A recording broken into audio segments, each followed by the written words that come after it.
Senator Whitehouse just delivered a devastating blow that should terrify every American who believes in justice. In a methodical takedown, he exposed how Trump's FBI nominee has a history of targeting journalists, posting enemies lists, and being deemed not credible by a federal judge. This isn't about politics, it's about whether law enforcement will become a weapon of revenge. Thanks, Chairman. Welcome, Mr. Patel. I remember January 6th. Colleagues running through our halls to flee the mob, colleagues shouting that rioters should be shot, us returning to our constitutional business through hallways cleared for us by automatic weapons carrying SWAT teams. None of you, none of us, said those violent rioters should be pardoned.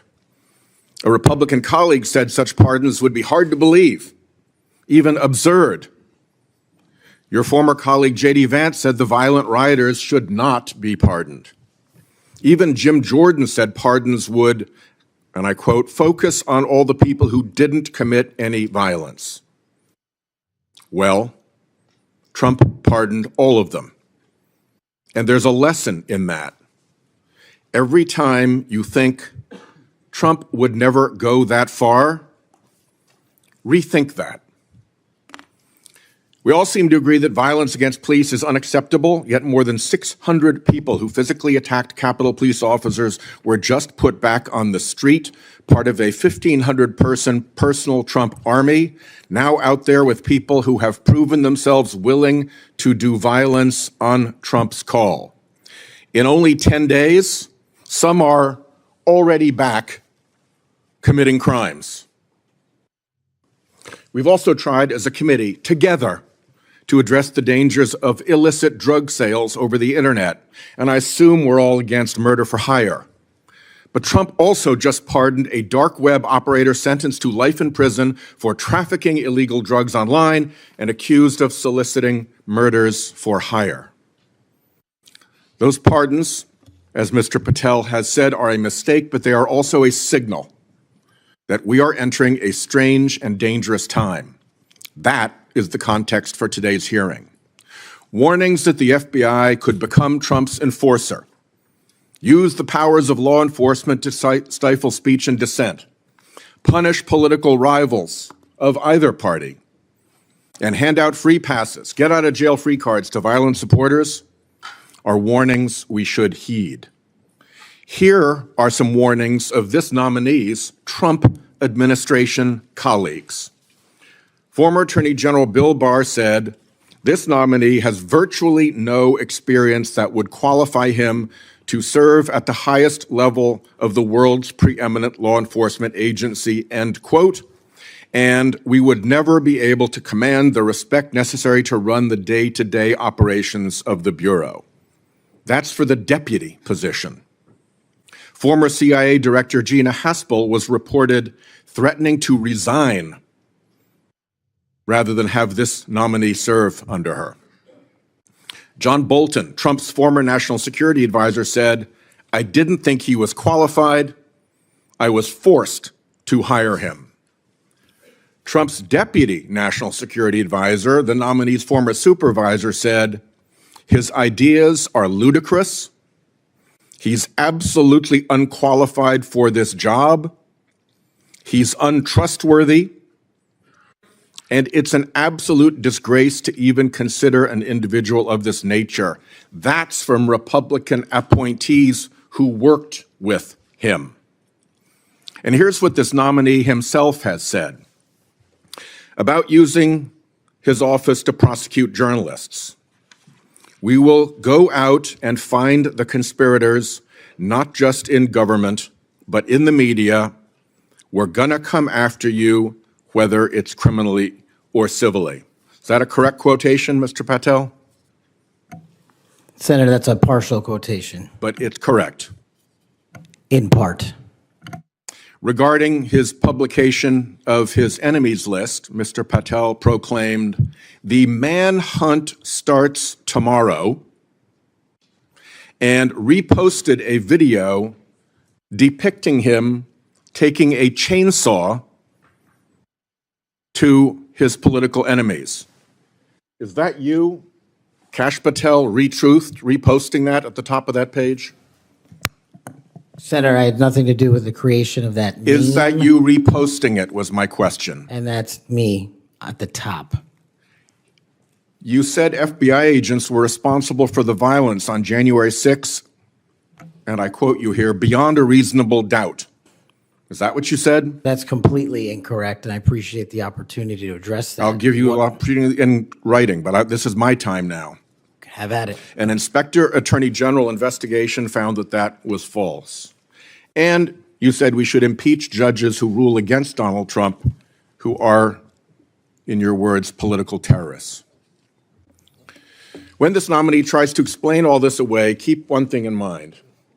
He's testified under oath before a Colorado judge who presided over a Trump case in which he was a witness. And the judge found, and I'm quoting here, he was not a credible witness. His testimony is not only illogical, but completely devoid of any evidence in the record. That's from a judge. This is a dangerous time, and I ask all my colleagues to consider whether these plain comments by this person and by his own Trump administration colleagues should be given a blind eye, just overlooked, or whether, like the warnings of pardoning violent January 6 offenders, they're warnings to be heeded. There is an unfathomable difference between a seeming facade being constructed around this nominee here today and what he has actually done and said in real life when left to his own devices. Conduct shows character.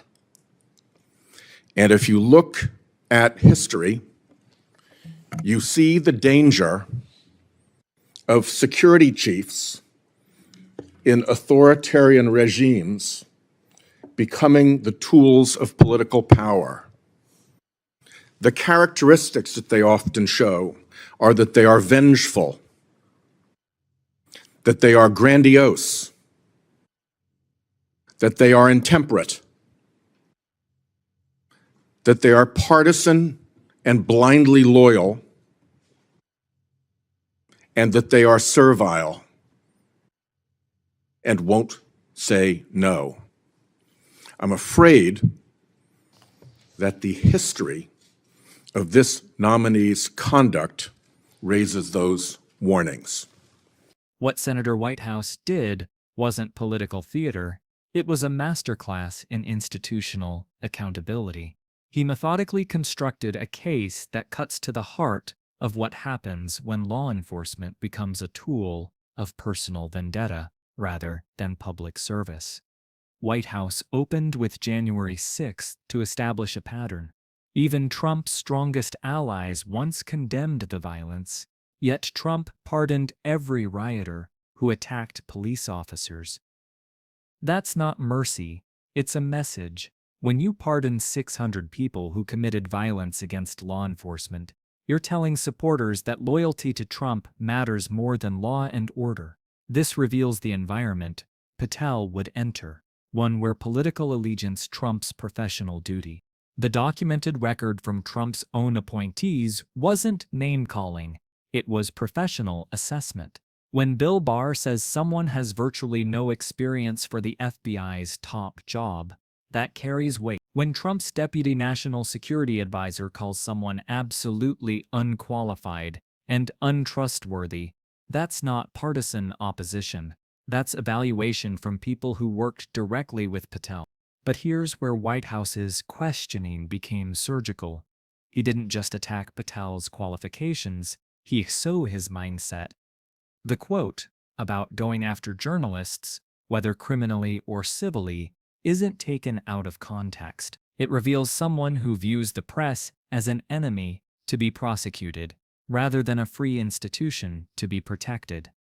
When Patel posted enemies lists, and retweeted videos of himself taking chainsaws to political opponents, he wasn't engaging in hyperbole, he was telegraphing intent. The most devastating moment came when Whitehouse cited a federal judge's assessment that Patel was not a credible witness, whose testimony was completely devoid of evidence. This wasn't political spin, it was a judicial finding about Patel's relationship with truth under oath. For an FBI director, credibility isn't just important, it's essential. Every testimony he'd give, every briefing he'd deliver, every assurance he'd provide would carry this judicial finding as baggage. Whitehouse then connected these individual feelings to a broader institutional danger. When he listed the characteristics of security sees in authoritarian regimes, vengeful, grandiose, intemperate, partisan, and servile, he wasn't making abstract comparisons. He was creating a checklist that Patel's own record seems to fulfill. This is how democracies erode, not through dramatic coups, but through the steady appointment of loyalists who prioritize personal allegiance over institutional integrity. The warning Whitehouse delivered extends beyond Patel himself to the precedent his confirmation would set. If the FBI becomes a tool for settling political scores, career agents will either leave or self-censor. Investigations will be chosen for their political value rather than their evidentiary merit. Public trust, already fragile, will collapse entirely. When citizens can't trust that law enforcement operates fairly, cooperation disappears, making everyone less safe. What makes Whitehouse's approach effective is that he didn't rely on speculation. Every accusation was documented, every concern grounded in Patel's own words and actions. This creates uncomfortable reality for senators who might dismiss these warnings as partisan hysteria. The evidence comes from Republicans, judges, and Patel himself. The stakes couldn't be clearer. This isn't about whether Patel is personally likable or politically aligned. It's about whether the FBI will remain a law enforcement agency or become a political enforcement mechanism. Whitehouse's methodical presentation forces a simple question: are we comfortable handing investigative powers to someone whose own conduct suggests he'll use them for revenge rather than justice?